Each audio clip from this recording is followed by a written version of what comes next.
Olá, meus queridos amados, meus irmãos em Cristo, que a paz do nosso Senhor Jesus Cristo esteja em vossos corações, que o amor de Maria possa estar em vos envolvendo neste momento, e assim possa vos cobrir nesse dia, e que a paz do Senhor esteja em vossa casa, no vosso trabalho, onde que vós possa passar, assim as pessoas verem a presença de Jesus Cristo em vossos corações.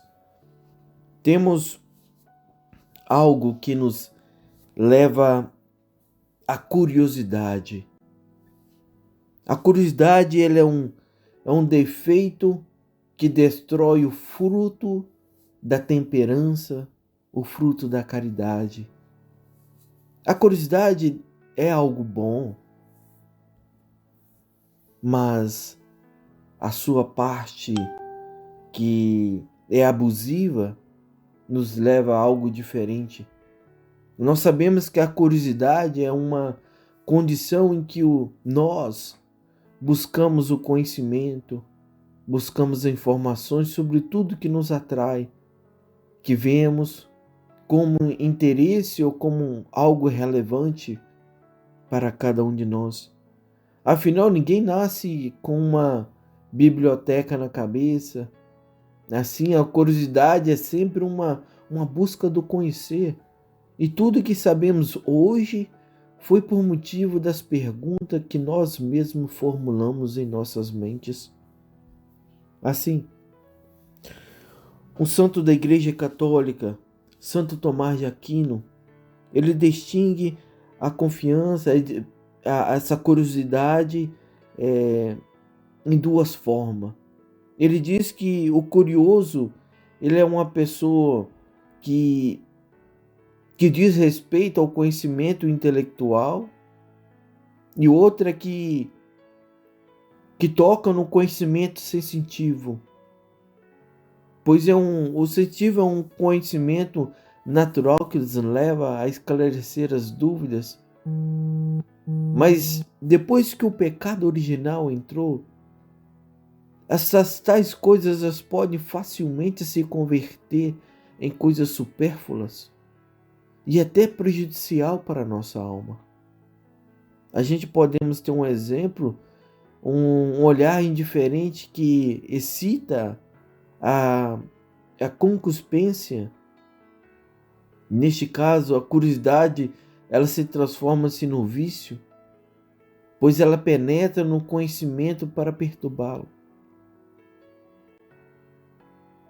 Ora, se a gente ver no livro de Gênesis, a serpente ela era o bicho mais astuto de todos os animais do campo que o Senhor tinha feito.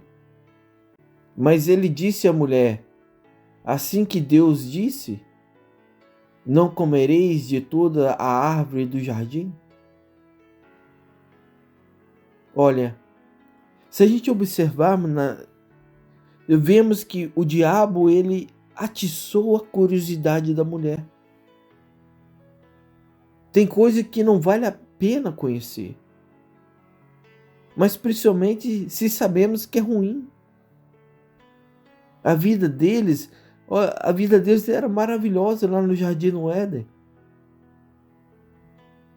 Enquanto eles não conheciam o mal, eles não precisavam trabalhar, eles não tinham doença, eles tinham clima bom, eles não tinham problema com água, eles não tinham problema de saneamento, eles não precisavam comprar nada. Todos os frutos que eles comiam eles plantavam era deles, tudo que faziam era deles. Eles tinham presença de Deus, olha, presença de Deus. Eles falavam face a face com Deus. Era como diz, é um paraíso. É um paraíso.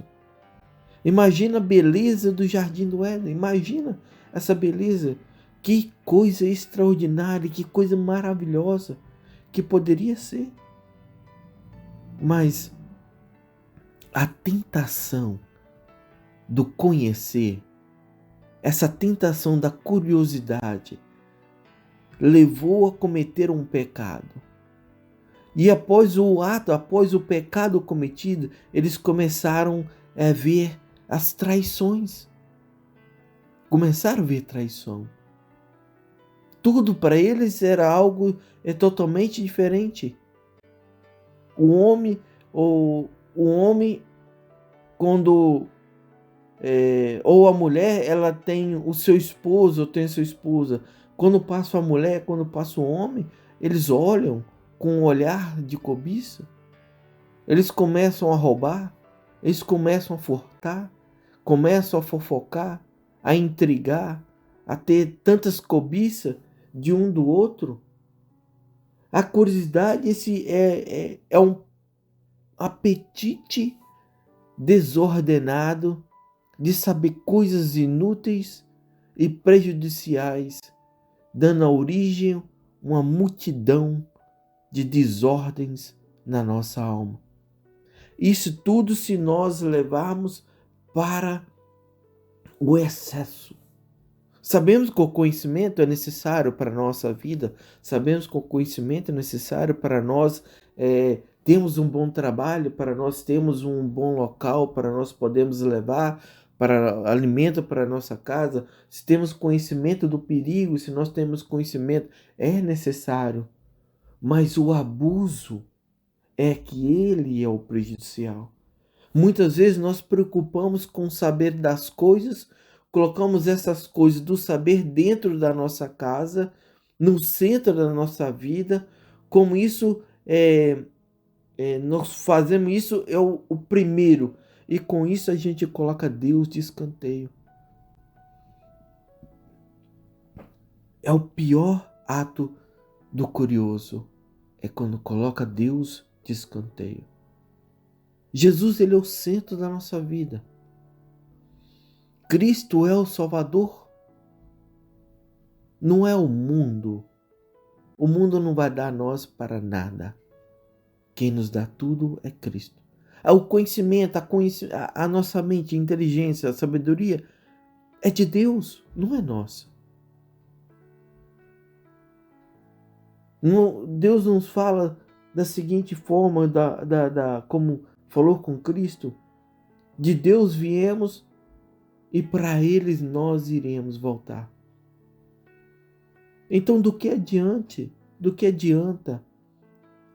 interessar-se pelas criaturas, interessar-se pelas coisas do mundo, interessar-se por tudo, esquecer-se do Criador, esquecer-se de Deus, esquecer do Espírito Santo, esquecer de Nossa Senhora Maria Santíssima? O que adianta adquirir tudo se o bem maior, se a curiosidade na qual devemos ter, que é em Cristo, não deixamos de escanteio?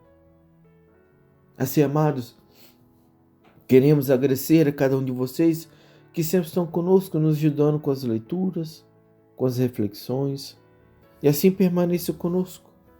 E neste momento possamos orarmos a Deus, Pai Todo-Poderoso, Pai amado, Pai amoroso, ó majestade do nosso viver. Viver em vossa presença, colocamos as nossas vidas, ó Pai. Depositamos a nossa vida no vosso sagrado coração, Senhor Deus. Agradecemos pelos dons, ó Pai. A graça que o Senhor nos deste, Senhor. Pai amado, desejamos que o nosso pensar seja o vosso pensar, Senhor. Assim veremos que no nosso irmão a vossa face. Senhor, fica conosco, Pai. Não deixa-nos ficar longe do Senhor. Puxa-nos com vossa mão para que possamos permanecer contigo sempre em tudo que iremos fazer. Assim vos pedimos, em nome de Jesus Cristo. Amém.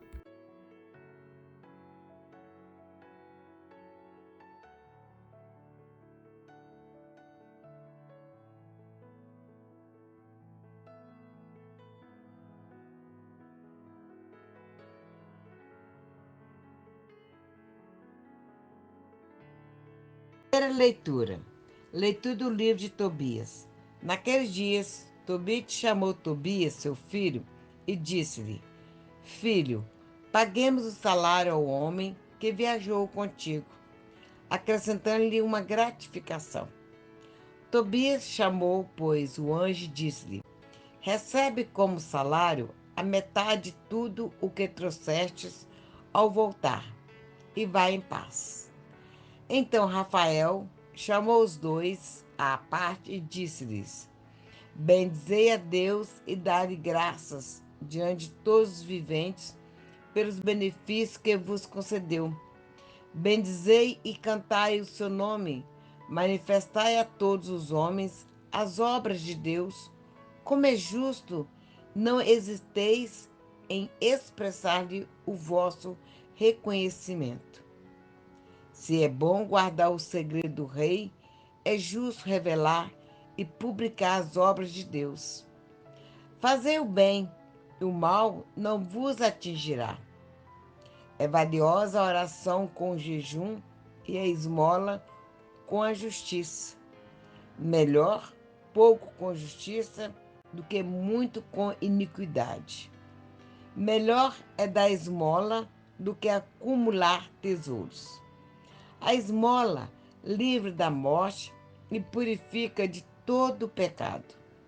Os que dão esmola serão saciados de vidas. Aqueles, porém, que cometem o pecado, a injustiça, são inimigos de si mesmo. E agora vos manifestarei toda a verdade, sem vos ocultar coisa alguma. Já vos declarei e disse: é bom guardar o segredo do rei, mas as obras de Deus devem ser reveladas, com a glória devida. Pois bem, quando tu e Sara fazias oração, eu apresentava o memorial da vossa prece diante da glória do Senhor, e fazia o mesmo quando tu, Tobit, enterrava os mortos. Quando não hesitastes em levantar-te da mesa, deixando a refeição e saindo para sepultar um morto.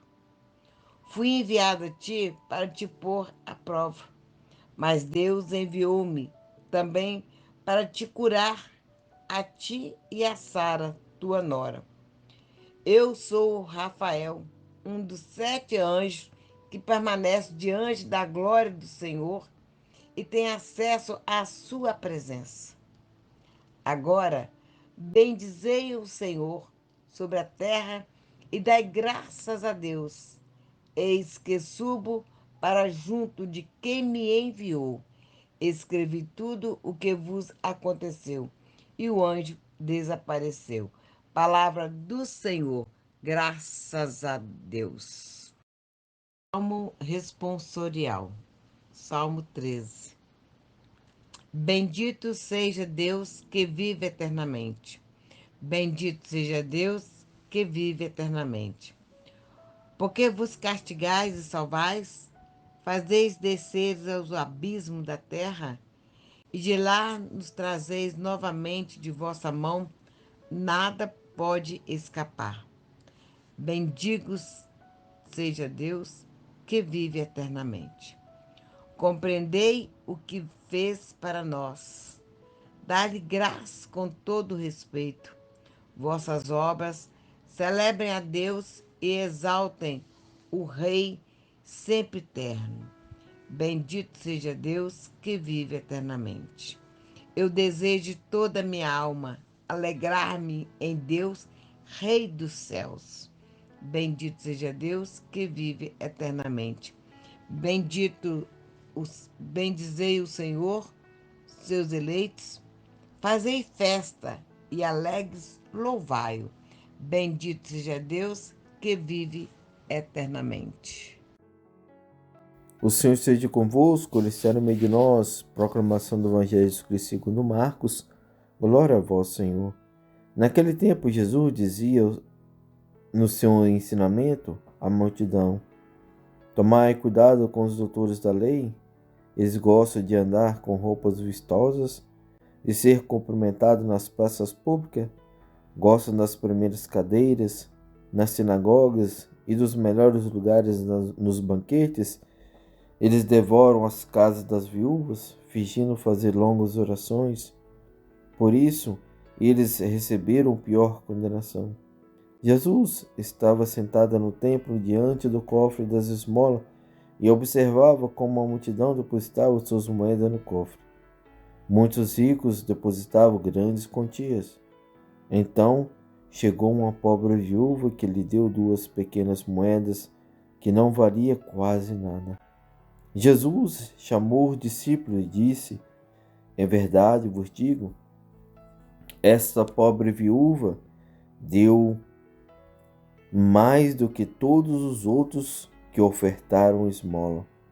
Todos deram do que tinha de sobra, enquanto ela, na sua pobreza, ofereceu tudo aquilo que possuía para viver." Palavra da salvação. Glória a vós, Senhor. Olá, meus queridos. Essa nossa reflexão neste sábado, 5 de junho. Deus é magnífico, não? Deus é maravilhoso. Deus é 100, Deus é 1000. Deus é 10, como existiu, que tem uma música que nos fala, Deus é 10, pra mim, Deus é 10. É isto, Deus é magnífico. Ele sempre está nos ensinando dia por dia. Deus sempre está nos educando, dizendo por diversos meios que Ele nos ama, que Ele está nos vigiando, que está cuidando de cada um de nós, para que não falte nada em nossa casa, em nossa vida, em nosso coração, na nossa alma.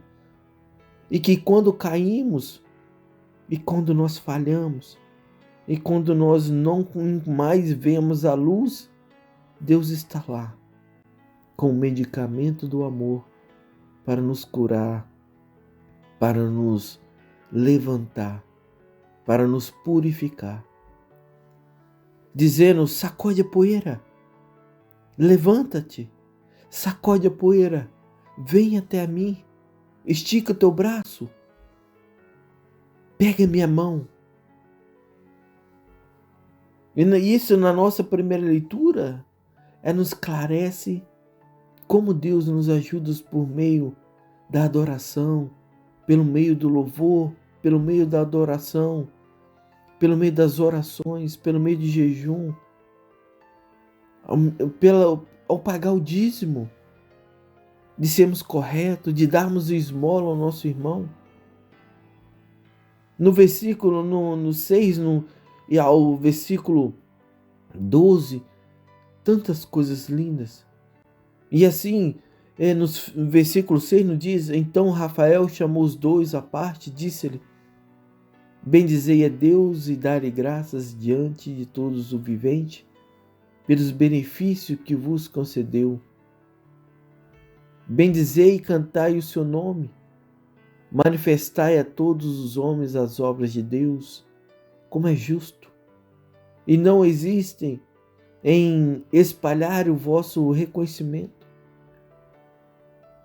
Se é bom guardar o segredo do rei, é justo revelar e publicar as obras de Deus. Fazei o bem, e o mal não vos atingirá. É valiosa a oração com jejum, a esmola com justiça. Melhor é pouco com justiça do que muito com iniquidade. Melhor é dar esmola do que acumular tesouros. A esmola livra da morte, purifica de todo pecado. Os que dão esmola serão saciados da vida. Aqueles, porém, que cometer o pecado e a injustiça são inimigos de si mesmo. Agora vos manifestei toda a verdade, sem vos ocultar coisa alguma. Já vos declarei, disse, é bom guardar o segredo do rei, mas as obras de Deus devem ser reveladas com a glória devida. Pois bem, quando tu e Sara fizeis orações, eu apresentava um memorial das vossas preces diante da glória do Senhor. E fazia o mesmo quando tu, Tobit, enterrava os mortos, quando não hesitava em levantar-te da mesa, deixando a refeição, saindo para sepultar o morto. Fui enviado a ti para te pôr à prova, mas Deus enviou-me também para te curar a ti e a Sara, tua nora. E ao mesmo tempo Deus nos orienta a tomar cuidado com os modos que os doutores da lei faziam para que a vaidade não estragasse o laço entre nós e Deus. Pois os doutores da lei eram falsos e fingidos e queriam viver somente de aparência com ostentação. Dessa forma, são duas formas distintas que o Senhor nos orienta neste nosso caminho em direção à salvação. Pois quando pegamos a orientação errada, nós caímos em caminhos errados, levaremos ou gastaremos muito mais tempo para retornarmos ao caminho correto. Mas, se pegarmos a orientação correta, chegaremos no nosso destino final guiados pelos nossos anjos da guarda. Da mesma forma que o arcanjo Rafael guiou Tobias para a casa do Pai. Amados irmãos em Cristo, que Deus Pai, em vossa infinita misericórdia, derrama a sua bênção sobre cada um de nós. Em nome do Pai, do Filho e do Espírito Santo. Amém.